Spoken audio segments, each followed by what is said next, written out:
ബംഗളൂരുവിലെ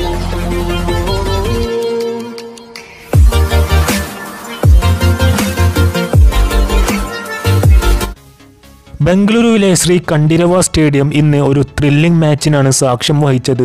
ISLൽ രണ്ടാം പാദത്തിന്റെ തുടക്കത്തിലെ ചില മോശം പ്രകടനങ്ങൾക്ക് ശേഷം ബംഗളൂരു FC-യുടെ ഗംഭീരമായ തിരിച്ചുവരവ്.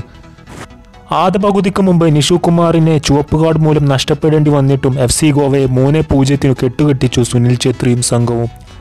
ജയത്തോടെ ബംഗളൂരു പ്ലേ ഓഫിൽ ആദ്യ 2 സ്ഥാനങ്ങളിലൊന്ന് ഉറപ്പാക്കുകയും ചെയ്തു. 42-ാം മിനിറ്റിലാണ് നിഷുവിനെ ചുവപ്പ് കാർഡ് കണ്ടത്. ഇതോടെ ബംഗളൂരു തളരുമെന്ന് തോന്നി. പക്ഷേ ഒരാളെ നഷ്ടപ്പെട്ടിട്ടും വാശിയോടെ കളിച്ച ബംഗളൂരു താരങ്ങൾ നടത്തിയ കടന്നാക്രമണത്തിൽ ഗോവ പകച്ചുപോയി. ജുവാനാനിന്റെ വകയായിരുന്നു ആദ്യ ഗോൾ. 50-ാമത്തെ മിനിറ്റിലായിരുന്നു ആദ്യ ഗോൾ പിറന്നത്.